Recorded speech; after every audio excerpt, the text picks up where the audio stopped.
I thought the way that Naruto just kept coming at Kakashi again and again, even though he was overmatched, was just brilliant and really just kind of showed his tenacity.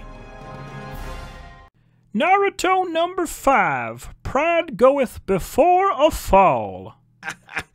A solid chapter with just nothing but action, start to finish. Well, hello, my brothers and sisters of the Nerd Nation. I, as always, am Jim, here to bring you another review on the awesome and awe-inspiring ninjutsu-like tale of Naruto. Our last chapter, of course, saw us with really being introduced to Kakashi, and you know, him going and telling them about the training the next day, them coming to the training the next day, and then him saying, you got to get these 2 bells off me. Told them not to eat breakfast, so obviously they're hungry, and really Naruto kind of jumped the gun and tried to attack him, but really it ended off with him getting ready, set, go. So that's where the chapter left off, and this one goes and picks up right where it is, and he's standing out in the open, Kakashi's standing out in the open, and everybody is hidden, you know, and he's like, the first art to, you know, becoming a true shinobi is being able to be invisible, you know, and he's like, oh, and he says to himself, he's like, all 3 are very well hidden, and then all of a sudden, you see Sasuke, you know, in like a tree, and you see Sakura under some, you know, bushes or something like that, and then all of a sudden Naruto just kind of like jumps out, and he's just like, aha, we will have a battle that is worthy for the ages. He's just like, and Kakashi's just like, yeah, buddy, I do think that's like, you know, I think you're thinking of the wrong type of battle, you know. And Naruto goes and says something to him, and he's like, yeah, whatever. He goes, whatever, I think you got a messed up haircut or something along the line. So I definitely like the comedy that's interjected into here. Because it really is. It's priceless, some of the stuff that happens. But he winds up going and he tells Naruto, it's real funny because he tells him about how you got to have, you know, you more or less got to be centered and have sound body and mind. Sorry, I'm trying to actually find the thing that I was looking for over here. But anyway, you know, he tells Naruto about, you know, about having to have this like sound body and mind when you're fighting, and more or less, you know, how you can fight somebody without using weapons is what it is. And so he's going and reaching into his pouch, and he goes, and Naruto's thinking he's going for a weapon, and he winds up going and pulling out this book, you know, and it says something like make out something, whatever, you know, it's like some kind of like a romance novel, you know, and he's like, a book? What do you mean a book? And he's like, oh yeah, I've been dying to find out what happens in this, and this is his like intimidation factor. He's like, and you know what, and since I'm considering who I'm going up against, it's not going to make any difference if I'm reading or not. So what he's trying to do is, number one, he had them all come there hungry, so they're going to run out of steam quicker. Their endurance is not going to be as good. They're going to make mistakes because of the fact that they're hungry. But then also, like with Naruto, he's going and he's preying on his weaknesses, his insecurities. He's going and telling him, like everybody else has, that, you know, kind of you're nothing and you're just this dunce. You know, he makes fun of him. And he's getting him to go, and that's a lot of times how you go and you get somebody who is a superior opponent to go and lower their guard and to leave an opening, not lower their guard, but to leave an opening because they make a stupid move. So that's what he does. He entices Naruto, and you know, and he says, you're nothing, right? So Naruto goes and he comes at him a few different times, you know, and he's just like, and as he's dodging and moving and hitting him and this and that, and he's just like, you shouldn't show your back so much, you know, and then he goes and he points his 2 fingers and goes to kind of gear up for this special attack, you know, and you see even Sasuke's like, oh no, and you know, that's the tiger something finger, this and that, and he's like, Naruto, watch out, you'll be killed, you know, and then the next thing you know, he goes and he nails him because he said you shouldn't show your back too much, and the next thing you know, he goes and he does this 1,000 years of death, you know, and he just nails Naruto from behind.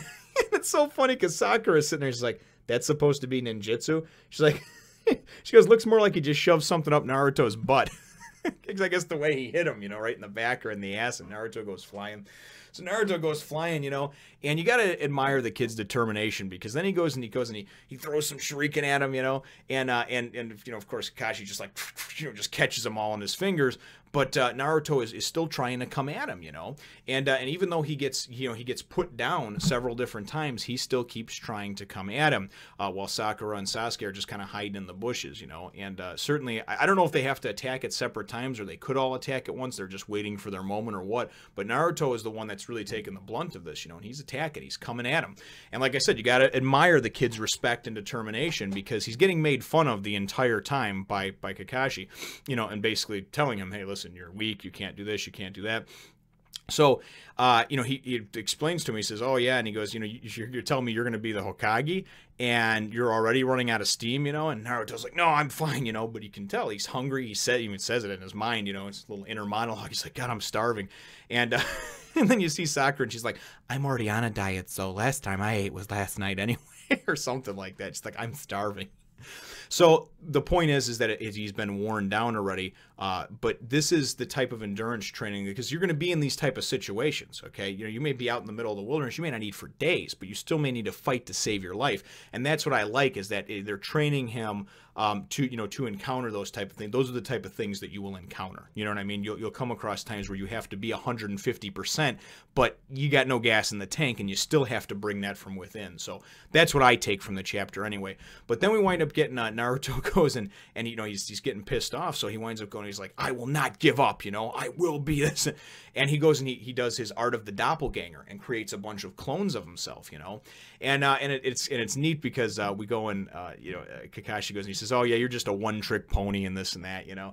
And Naruto goes and it's really kind of cool how he does it, because the way all the doppelgangers kind of come up and jump at him or whatever, all of a sudden you see, you know, it's just towards the end of the chapter now, but Naruto goes and he kind of comes up behind and grabs Kakashi, you know, and he's just like, yeah, I got you. And then he goes in and he explains, you know, he's like, what I did is I went and I put all of my effort and energy, because Kakashi even said, he goes, you know, he's not like a master in this forbidden technique that he learned anyway. There's no way that he can keep up these 8 or 10 flesh and blood clones for more than like a minute, you know. So basically Kakashi's thinking that he's just going to run out of gas anyway. And what he winds up doing, though, is he kind of puts all of his, like, his force and his effort into this one that's jumping up out of the water, projecting himself onto that one. So Kakashi looks at that one thinking that's the actual real Naruto. And then he goes and circles around and sneaks behind him, puts him in, you know, kind of like a full Nelson or half Nelson thing. And he's just like, all I want is one hit, just one hit to take against you, you know. And you see even Sasuke and Sakura are impressed, you know. Sasuke's like, wow, that's pretty good. That's pretty hardcore what he did. He actually, like, feinted and projected himself and, like, feigned, I don't mean fainted, like feigned, you know, he, like I said, he put his essence into one of the clones to make him, to, you know, he pulled a smoke and mirrors trick on him is what he did, but he did it in the right way, you know, which I thought was really cool. So anyway, so he's got him in this thing, he's got him in this lock, and he's just like, all I want is one good hit to get you to pay back for what I did, you know. And he doesn't grab the bell or anything, you know, that's the whole purpose of the thing. And I was like, oh, grab the bell, you know, but he wants some payback, right? He wants to show him I am not weak, I'm not a dunce, you son of a bitch, and that's what he's coming at him like. So anyway, so he winds up going, and the chapter ends with him going to go, and you just see like this, be like pow, and some blood come out and whatnot, and then you go and you see that it's Naruto and it's another Naruto.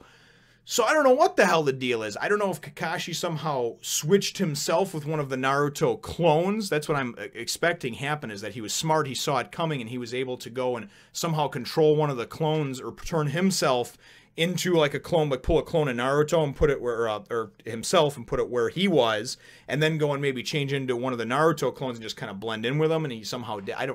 That's the only thing I can think of. So, because you know, because otherwise there would be no point for him turning into Naruto. So I'm thinking that he pulled some kind of, you know, move on Naruto. So I guess we'll see it all be explained hopefully in the next chapter. So, so definitely, you know, my chapter question is what are your thoughts thus far, really on just the conveyance of the art style, and what are your thoughts too on just the action that we've seen thus far? This chapter was pretty much just an entire 22 page, you know, just front to back action, but I really enjoyed it. I enjoyed how it happened because some things were still laid out and put out there, and it still conveyed a story. It wasn't just a bunch of panels of punching and kicking and flailing and blood flying everywhere. So what are your thoughts though so far on the art style and the conveyance of action is my question.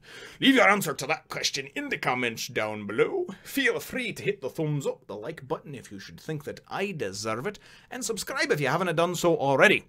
We will look forward to catching all of you in the next one, nation. Face down, ass up. That's the way Catwoman likes to. Shut your mouth, boy!